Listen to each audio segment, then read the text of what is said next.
tradition about the eschatology in the synoptic tradition, and eschatology expectations of Jesus, thus one quote in Mark and Matthew 23 43 and 13 31 to 33. Now we move to another one. Another important towering person of the New Testament is Pauline literature, St. Paul.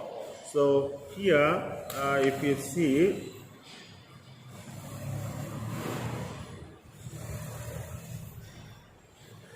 there is no doubt that the eschatological perspective provides the foundation for all Pauline theology. There is no doubt that eschatological perspective provides the foundation for all Pauline theology. In brief outline, the central aspect of the eschatology can be presented in this way. First one, the complexity of Jesus' conception shows eschatological expectations, Jesus preaching, and expose apocalyptic meta-historical conceptions, that is pre-historical, meta-historical. Then synoptic eschatology scenario is unmistakably apocalyptic. Unmistakably is apocalyptic. Now eschatology conflict the great tribulation before the turn of aeons. Yesterday we have seen what is this aeons. Now universal judgment, this Matthew 25 31 to 45. One saint was very much inspired by this passage. Who is that? One modern saint in India very much inspired this passage. Last Judgment. Last Judgment. Saint Mother Teresa of Calcutta. It is the prime concept for her. Seeing the suffering there in the street and the agony that she is undergoing there. The Last Judgment. They reflected a lot. So second coming, especially here this passage, because I have heard through her own words. I had the privilege also to interview her for 1 week, 1996, May 13 to 21st. Every day, half an hour, 45 minutes, I interview her. First word I said, Mother, I have come here not as only priest, but as a journalist. Okay, Father, come. What do you want, Father? Like that. Then nicely she explained. And one word I asked her, Mother, you are doing a lot of social work, religious renovation and everything. Do you think that can you wipe away the poverty in this mega city of 10 millions are living here?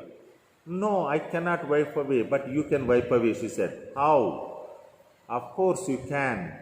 You bring Jesus every day from heaven on the altar, an altar to us.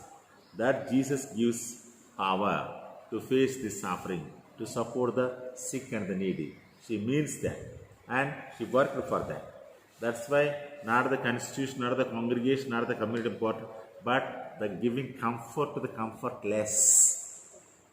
Last January, one Italian couple I took them to Calcutta. We were there about 3 days in 3 houses. We stayed and celebrated Mass at her tomb. Still they are continuing the same after nearly 60 years of this congregation existence. Continuing the same thing. Early morning, if you go, they are all busy washing these children, washing the wounds and helping the people remove the bed and all that, smelling. You can't stay any few more minutes. But because of the radical spirituality and embracement of the poverty of the spirit, poverty in the society, and living that. You and me also can do that in our own circumstances where we are living. You need not be called father of Calcutta or follower of Mother Teresa, but follower of Jesus. What he did, and that's what she took there. So, dear student, the second coming inaugurates in its final glorious phase. That is the last. When he comes, he separates them. Left and right, goats and sheep, good and bad, all that. Now, entire synoptic tradition centers on eschatology. That is the Pauline. Now, if you go number 1, here, the day of the Lord and the parousia of Jesus Christ. Eschatological perspective provides the foundation for all Pauline theology. That's understood. So first one, the day of the Lord and the parousia of Jesus Christ.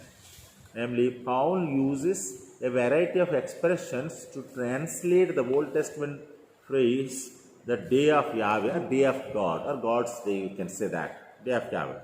The day of Lord Jesus. From this day of Yahweh, it takes that and turns that day of Lord Jesus Christ. That day. So, that day is common in the Old and the New Testament.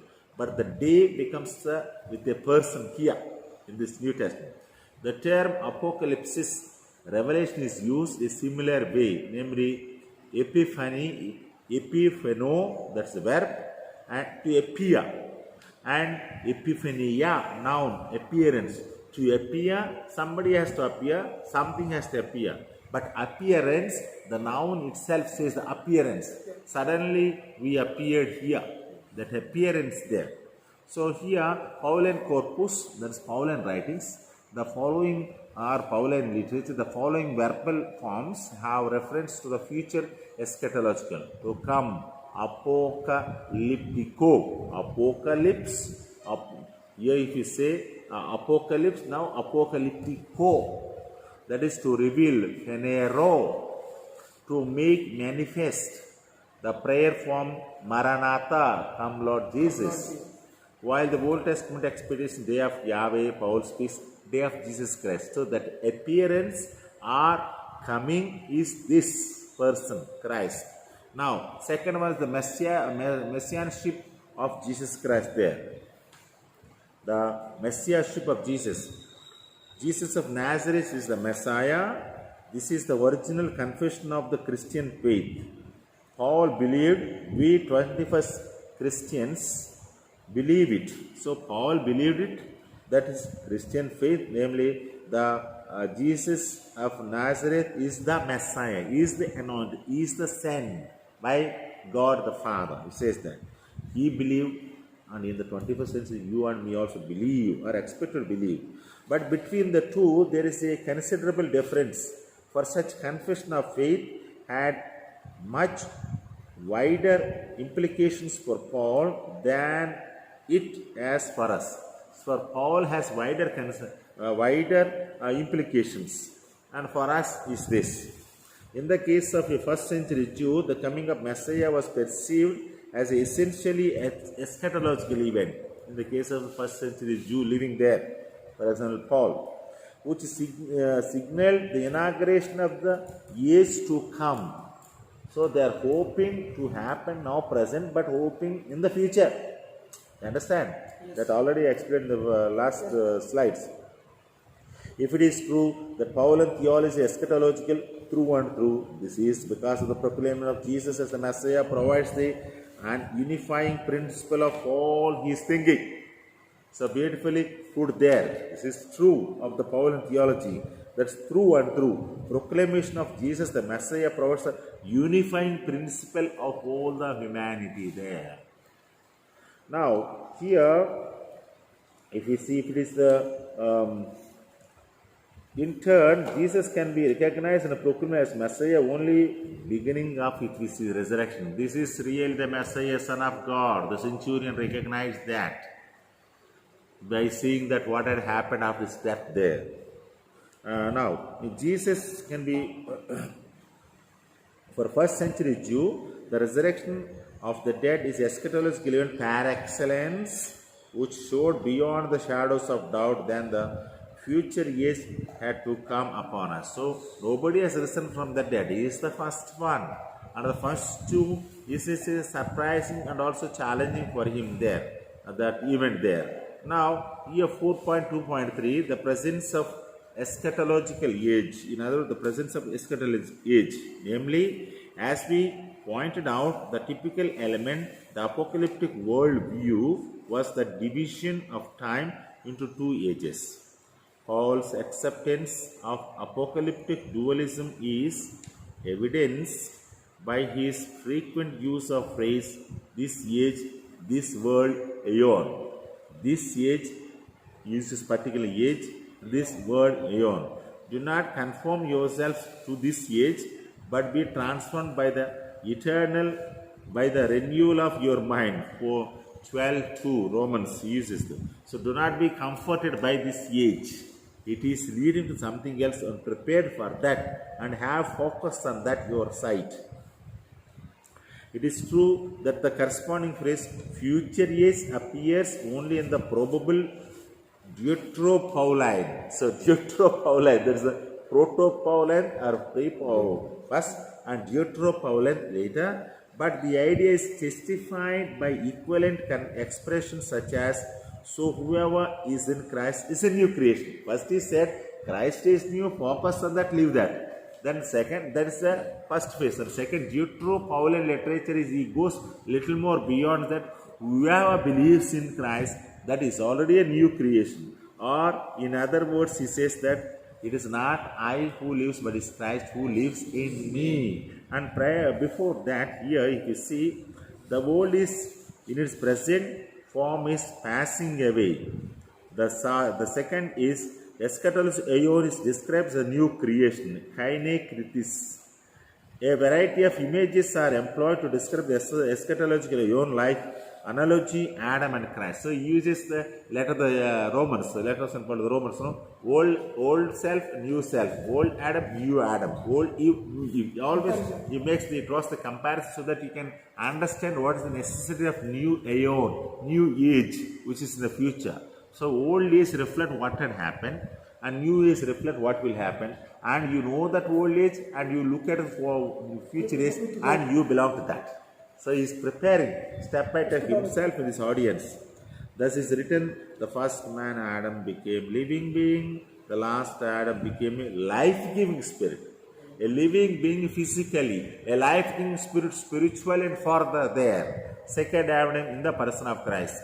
That's why that Jesus, God the Father, raised Jesus from the dead and gave his spirit and spirit of life there. As we have discussed last year, spirit is a breath. Ruah. That's what Hebrew. That's what we have in the pneumatology we have seen there. Now, here if you see 1 Corinthians 15 chapter 45 verse. Life-giving spirit, life-giving body, or else living being. Now here this image is just Romans 5 makes it sense more only make it sense only against the apocalyptic backdrop of the two aeons. Adam is the father of old humanity, number one, living in the world, dominated by sin. Okay? Jesus is the father of the new humanity, living in the world. So both are living in the world. But one is dominate, both are living in the world, both are dominated by the humanity, old and the new. But the conclusion is dominated by the spirit and by love. So love for others and love this one there. That's why today St. Bernard also speaks about love. And the second reading, the office of readings, which you will be reading in the afternoon, no? Okay. Even the familiar contrast between old and the new self, namely interior, exterior, and interior and exterior I, natural and spiritual person, presupposes the same apocalyptic background there. So this is the future age, and he explains that here. See, if you see, I put a little more and the diagram way. Variety of images, Ion, the analogy of Adam and Christ. Ion, the power. Adam, Jesus Christ, became life-giving spirit, father of holy man, father of humanity. I put there. Now from here we put 4.2.4, resurrection of Jesus from the dead. Here, according to Paul, the resurrection of Jesus is the key eschatological event. Christ lived, passion, death, and resurrection of Jesus. Now, eschatological event is this key is namely starting of the new era, new age, new creation. Central point of this discussion is future dimension of Christian eschatology. What is Christian eschatology? We have seen the second chapter, day for yesterday. Now, Jesus by baptism seemed to rule out future resurrection. Paul reacted dynamic union, virtue of which everything that happened to him must also happen to them.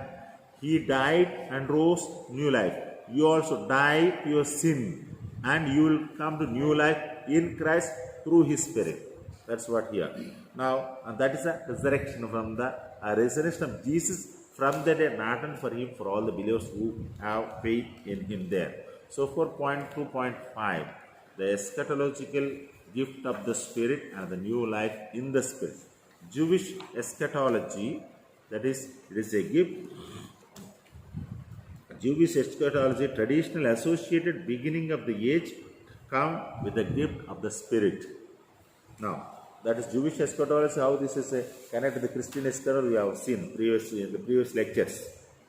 Now, Paul completes this idea by linking it up with his doctrine of the risen Lord, as you have just outlined. The risen Lord is a life-giving presence in the Christian community, for he can be experienced by the presence of his Spirit, who dwells in life and a believer.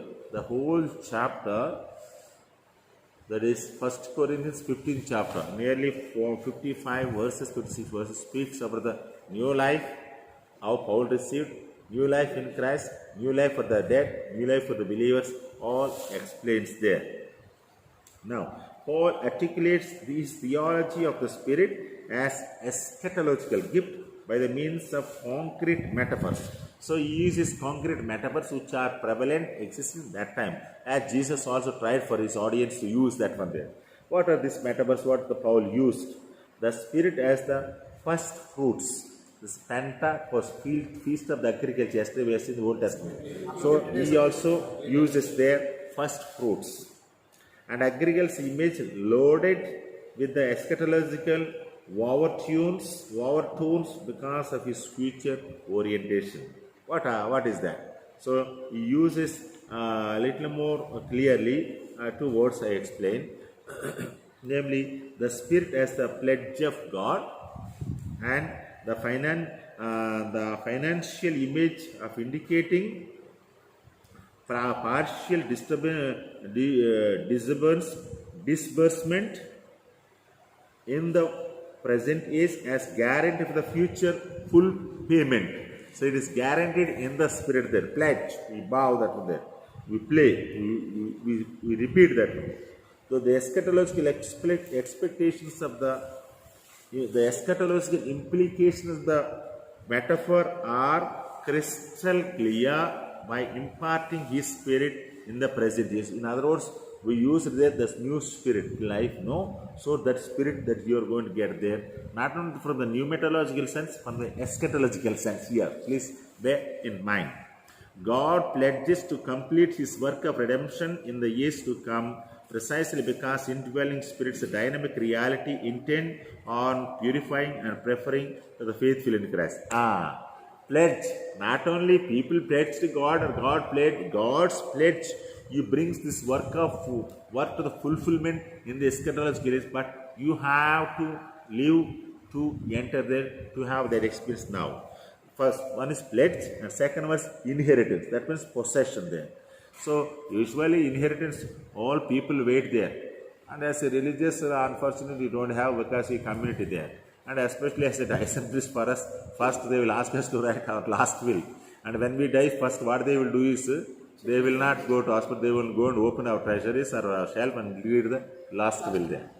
Recently, one of the young priests died, one of my seniors, and they said, he has written, it seems nicely, whatever I have, whatever remains is belong to my diocese. And all were surprised, that one there. All were surprised to see that one there. So it is, for you it is more communitarian aspect, but this one there. So inheritance. But that is only physical or material inheritance. Now we look into here, which is the Spirit as inheritance. The Spirit of life giving Spirit is inheritance. 1 Corinthians 6:9 and Galatians 5:21, which is strictly connected with the blessings of the covenant and the fulfillment of God's promises to his people in Abraham. So inheritance, God himself promised that he will give the Spirit of inheritance. What he promised, go and I will give you, come and see the stars, count it, and your children, your inheritance, your posterity and your generation will be like that, uncountable like a sand on the seashore, but it's nothing's happening. When it will be, he is also doubting, And 18th chapter Genesis we see there, 3 people are coming there on memory tree and it's very hot there. He is also relaxing. Hello, come, sit, wash, have a drink, I'll give. And please remain here, eat. And he has offered the material banquet, they offered the spiritual banquet. Where is your wife? She is there. And tomorrow, next year, by this time, she will have a child. And she laughed. తలుపు పక్క నుంచి అడ్డంగా అబద్ధం ఆడేసింది. నవ్వావంటే, no, I did not laugh, she said. Why she laughed? It's not possible. I am a barren woman. But it's possible, the promise of God, the inheritance that he has spoken, the spirit of inheritance there. So, dear students, as the Paul interprets this a set of idea in terms of final adoption by God. That is Romans 8:15. And Aramaic term Abba suggests here, that's Romans, what is that called? 8:15 or 8:25. We do not know how to pray, but the Spirit is with us. He makes us to cry, Abba, Father. That's why Abba experience spirituality developed nowadays here. Now here, Spirit as inheritance and adoption by God. Then who adopts? A father can adopt to give his possessions there. So here Abba is the father in the Aramaic sense he uses. That's why Jesus not said our father, not your father, not my father, our father. That's the explanation. Now, in virtue of the gift of Spirit, the eschatological status, adoptive divine child is already achieved, but at the same time still awaits the fulfillment. We await for that adoption. It is God's Spirit, eschatological status, adaptive divine child is already achieved, but at the same time still awaits for the final fulfillment. That is eschatology. That's the Pauline eschatology, the 5 points we finished, and we have a little short break, then we come back.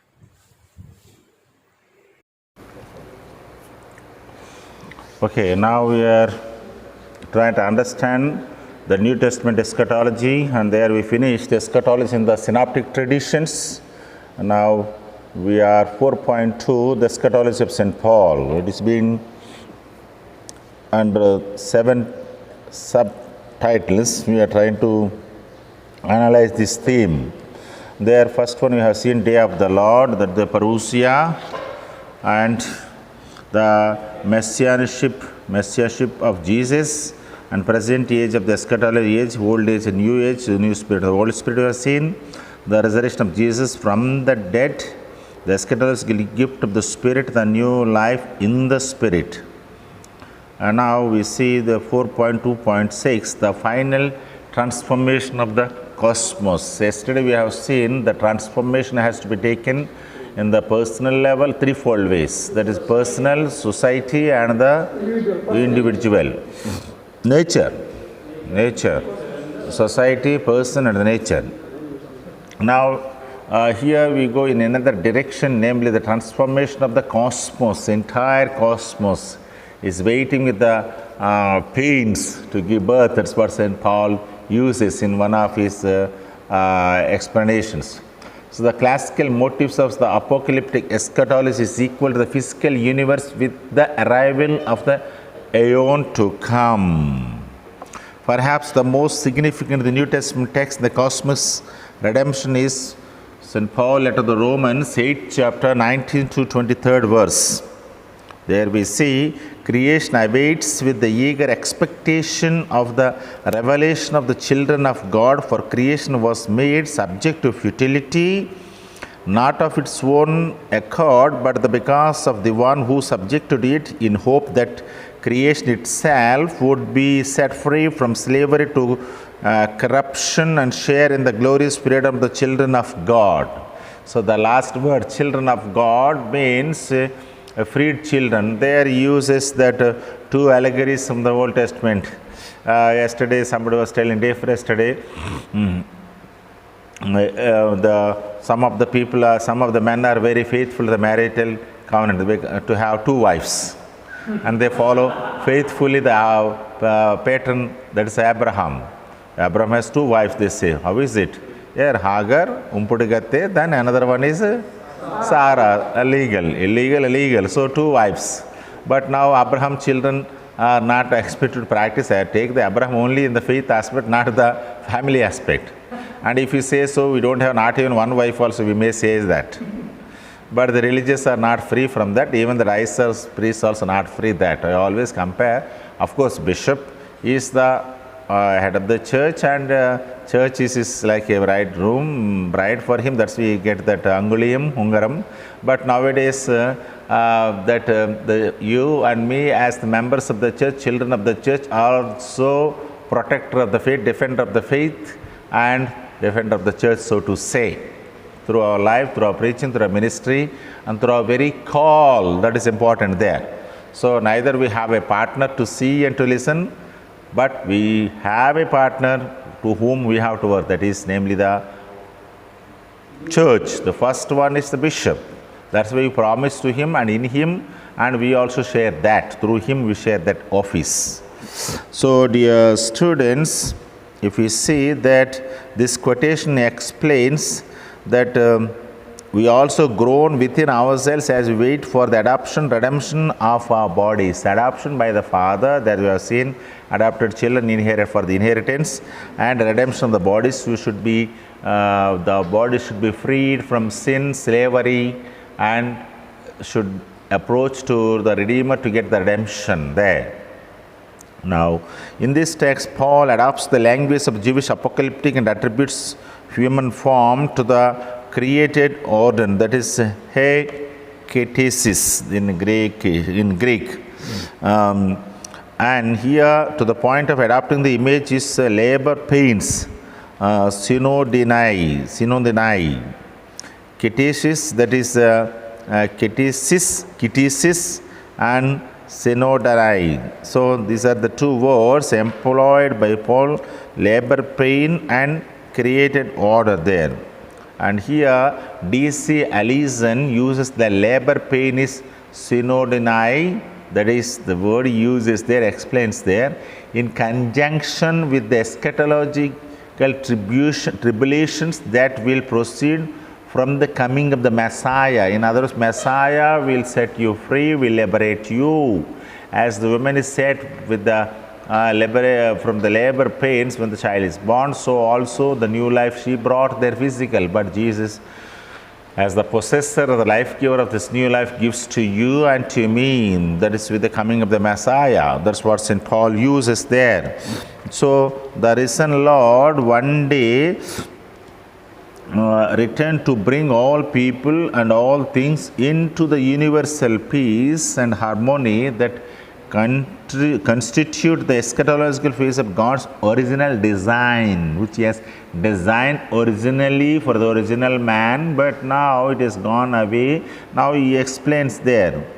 So He takes a little more further step in the next heading 4.2.7, namely Paul's mission to the Gentiles and the final destiny of Israel.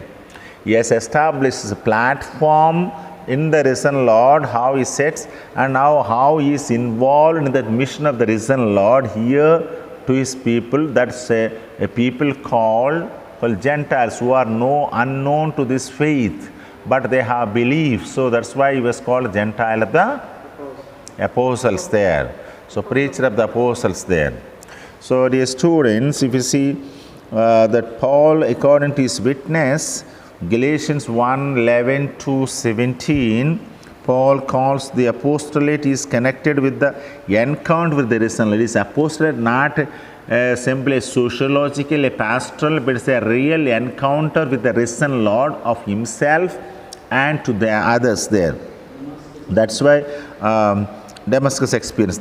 While Damascus experience is often described as the conversion, it would be more appropriate to interpret as a call to participate in the fulfillment of God's promises to gather all nations around Himself in the fullness of time. Actually, you want to gather, hello, give me the mandate, I will go and bind them, put them together and bring them here. Those who are not believing in you, in your power, those who are believing in the Jesus of Nazareth. So you want to bring them and establish the false kingdom, but false way. But now this is turned to a real way.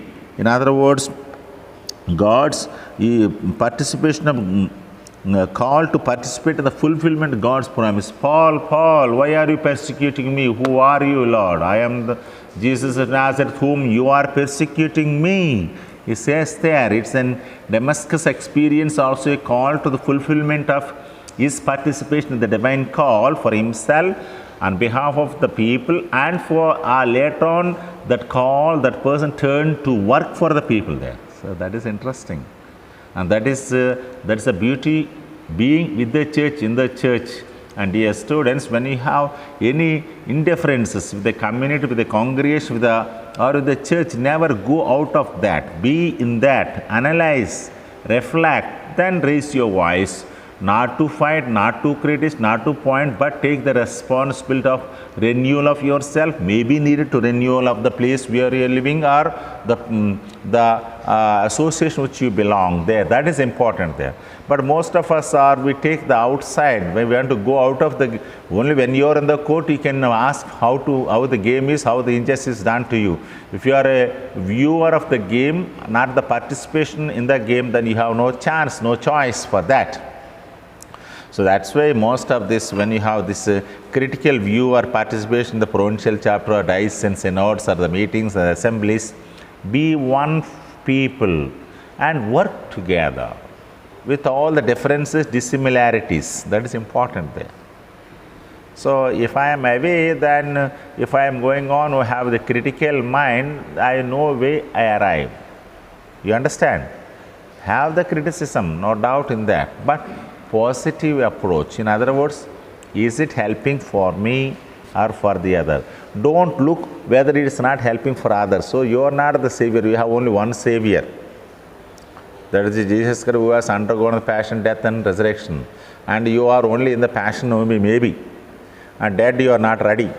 Resurrection depends on God, the life which you lived.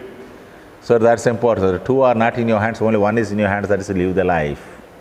So this is important, including for me as a teacher of theology or in a way. So we are all given that chance. So that is important. Otherwise, we always live as a people with the with the speculations and pessimism like the people of Good Friday, without thinking of the Silent Saturday and Easter Sunday.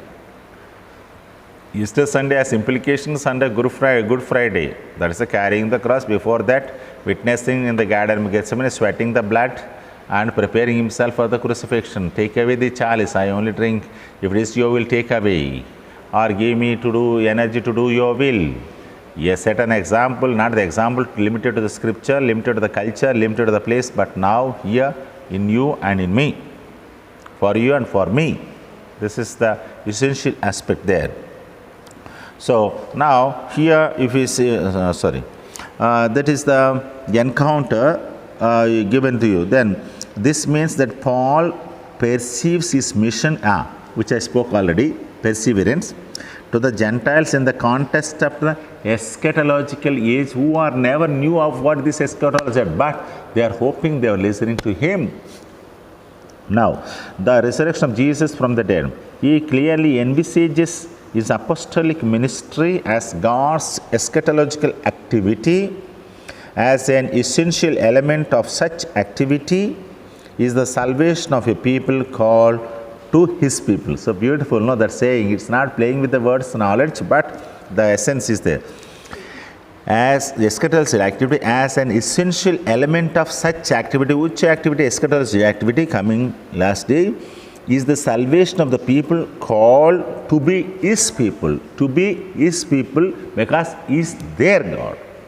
You understand? Yeah. Thus filiality, affinity is being put together and brought together to the conscience. God is conscious of that he is their God, but people also should also have that consciousness. That's why I said when I hear this days unity among the clergy or among the congregations are so much when it's happening, some provincial chapters or the assemblies, the meetings and so on, people are simply with the pessimism, they enter there and all the time destroy the peace and the kingdom of God there. But not longer, only some time. So for me and for you also, this 45 minutes or 3 hours, 4 hours of my lecture should bring fruit for you and fruitfulness for me that I have done something. That is our prime goal of this lecture, or this life, or this life of vocation to serve God, or to be a religious, or to be a righteous priest. Now, I am not teaching the spirituality, but I am only just enlightening the situation you may be confronted, I may be living in that. That is important there. So reciprocity, that you should listen, I should also listen to you, and reciprocity give and take, not only the material way of conceptual level and concepts and concretely, that is important. Now, of this Paul and eschatology, we have seen very systematic and elaborate. We have another important person in the New Testament who has written 3 letters and one book, and also one gospel, that 21 chapters written in a magnanimous way. And last year we have seen when you are dealing with the eschatology, with the pneumatology there, the beautiful gospel, which is very difficult, and if you have ever chance to study or to deepen your to go for this gospel. That is very much essential and very much enriching for your personal journey of faith, and for the people also later on to have encounter or encourage them or enter into the mission work there. Okay, now this first one is the present or realized eschatology. I already used in the second chapter, that is what that realize and yet realize. But here it will be little more clear. How? In the John's Gospel, the great majority of the text dealing with eschatology speak of salvation or judgment promised to the individual here and now. That's what I told you, here and now, his things are there. For example, if you take the first chapter, first 18th verse, that how Logos born in this world and how he became. Then second part, calling of the disciples, and third part, revealing himself. Then second chapter, again manifestation at the marriage at Cana, and explains there, and from there he went to the temple cleaning there in second chapter. Third chapter, Nicodemus encounter, and after this encounter and deepening the faith, God's love for his people and all that he explains. Then fourth chapter, Samaritan woman encounter there. We believe not because you have told this, but we have seen who he is the Messiah. Come and see that he is telling everything what I have done. He is revealing my past life. Come. So encounter herself, encounter of the Lord. And again, born blind man, and the big discourse of the Eucharist and the feeding of the 5,000 people, 6th chapter 1 to 57 or 58th verse onwards, till there. And 7th, 8th, 9th speaks about this. And 8th is a good shepherd, 9th is the 11th is the again prefiguration of the Jesus life in the resurrection, new life in the Lazarus encounter. And 12th chapter again seed and that wheat and the life is continued. And the 13th chapter explains also the washing of the feet and so on. Washing of the feet, and the 13th chapter, 14th chapter, again I am the way, truth and the life, he says there, and he explains who he is, Jesus. And 15th chapter, wine and the branches. And 16th chapter, again he explains about the allegorical of the relations. 17th chapter, high priestly prayer. 18th, 19th, the passion narratives. 20th, resurrection first. Resurrection encounter through this women, Mary Magdalene, then encounter the disciples, and post-resurrectional explanation of Jesus by accompanying that Sea of Tiberias, and third time he appears, then 3 questions asked the Peter. Then finally John concludes that there are many things he has spoken, but if you have to write, there is no, this world is not enough that, but you may come to the faith and you may come to the fullness of that glorious Son of Jesus Christ. That's why I write this one. He concludes there. So such a beautiful, enriching gospel we have there. Now, here, if you see, refer to the future eschatological events and resurrection judgment on the last day. Last day. Day of the Lord, day of Yahweh, Old Testament, day of the Lord. And Paul, now here's the last day. As we see, the tension between the present and future re-emerges in the fourth gospel. Only that this time the balance is heavily tipped in favor of present or realized eschatology. Present or realized eschatology, hold on. But whatever the outcome will be, the fact remains the John's eschatology is prevalently present. So it is present now. As on writes, while the Greek text of the Gospel of John contains eschatological statements which refer both to the present and to the future, the phenomena of realized eschatology, present and realized eschatology, is clearly dominant, since realized eschatology refers to the realization in present, now, here and now, is the experience of the blessings normally regarded as the belonging to the eschatological future. So the author, the students, and the community, he represents transformed traditional eschatology. So it is a traditional eschatology, but it's a transformed in its idea with the Hellenistic view and Greek influence of the wisdom. But wisdom is not supernatural wisdom, but Jesus. In Jesus, that's important. Now, if you see 4.32, first one is realized eschatology, present or realized eschatology sin. So read carefully and understand that little paragraph there, and with these quotations there. And now say third, 4.3.2, namely kingdom of God and eternal life. John's eschatological perspective does not develop into a separate theme, but remains interwoven with the main motives of the gospel, such as salvation and eternal life.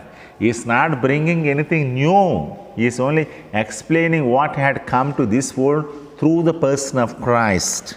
Salvation, Savior, then eternal life in Savior. Kingdom of God, ego eimi sayings. I am saying, I am the door, I am the life, I am the truth, I am the good shepherd, I am the vine, you are the branches, I am your master, I and Father are the one, I raised you from the dead. And do you believe in that? Ego eimi, that is in the Christology we use these statements a lot. Ego eimi statements, sayings. I am judgment, resurrection. The central eschatological category is salvation conceived as eternal life and proclaimed not in terms of a future blessing like the adjectives eternal life might suggest, but as a blessing to which the hearer, the listener of the message has access here and now by faith. So you have accessibility to experience, to have that life through the faith there. That's the proclamation of the faith. Before that we already said. Now the phrase kingdom of God that appears in the conversation with Nicodemus, 3rd chapter 3 and 5, given a new interpretation in the sense of the divine realm into which human being hitherto trapped in the realm of death must pass right now by faith in Christ. So, why is born blind? Is his parents committed sin or he committed sin? No, the glory of God will be revealed in him. The glory of God, the manifestation of God revealed in the marriage at Cana. So all this glorification, not that, but the glory of God. Glorification God is giving to the Son. But here glory of God himself is present and revealed there. Now, this is the verdict that the light came into the world, but people preferred darkness to light because their works are evil. In other words, darkness is the symbol of evil. So light is symbol of faith. Now, Jesus is the light of the world. I am, by the fact that eschatological revelation shines forth in him, people have to make decision for or against him. And make it now. They have to make decision now. Now itself you have to make decision whether to want to live life of light or life of darkness. Okay? Those who have believed that's why he says, those who have believed have immediate access to eternal life. Those who believe now, those who make the decision. Those who refuse to believe are already condemned. So, nirmohamatanga or without any hesitation, he is just telling those who believe you have life, those who don't believe you are already condemned. Now, there is no need for God to judge them on the last day because they bring judgment upon themselves here and now. If so, the judgment consists simply in a person's withdrawal from God's offer and so remaining in death. So, the judgment you are already passing by yourself, by your actions. But this is only peripheral or just a process of judgment. But the final judgment takes place when you are no more in this form, in this life here. There. You understand? The judgment you passed, you are passing. Then there is no God, there is no, we don't need anybody to judge. No. See that sentence there. Themselves here and now, judgment consists simply in a person's withdrawal from God's offer. You offer there, you have refused, you have gone away, you pass the judgment. Hold on. And the remaining, till death, you are remaining there. You are losing the grace, you are dying in sin. Understand? Now, under the wrath of God, a judgment of a person passes on himself a death sentence. That you don't belong to him anymore. But it is especially the encounter between Jesus and Martha, tomb of Lazarus. That is very much interesting, that when the 23 to 35. That 35, the last smallest verse in the Bible. What is that? Jesus wept. You know, very biblical scholars are listening and following these lectures. So Jesus wept, smallest verse. And here, this pericope throws John's realized eschatology into sharp focus on contrasting Martha's future idea of the resurrection on the last day. Whatever you ask, you will get it now. Yes, I know on the last day he is going to rise and I am going to get it. No doubt in that. But now I am not able to get that one there. Now, here, the resurrection on the last day, with Jesus' conception of a present resurrection. Now he believed to have that. Not that will come later. Okay. Now, in an ego eimi saying, Jesus describes himself as the presence of the resurrection in the world. I am the resurrection and the life. Now I am telling there, 11:25. As the following two verses make plain, here and now in the presence of Jesus, the resurrection takes place. In the sense, the dead are hearing the voice of the Son of God. The divine power of the ego eimi, that Jesus is saying, is at work through him right in the present moment. And those who have faith are revived and take the step into the realm of life and never die in all eternity. In other words, here there is more. By bringing together Martha's conception of the resurrection on the last day and Jesus' idea of present resurrection, John contrasted a classical apocalyptic view with his own eschatology. Lazarus, come out! He's shouting, the dead hearing the voice there. No, the last day my brother will rise. That is her conception as a Jewish pious dedicatedly. But here is above that and more than that. Now itself he is going to have that life. I am going to show. Do you believe? Yes, I believe, she said. But let that belief be expressed, exercised in the person of Jesus. That's why here the kingdom of God and eternal life, that's in the resurrection. Now the another small one is there, that Jesus, vertical and horizontal. How this will come back and do that one.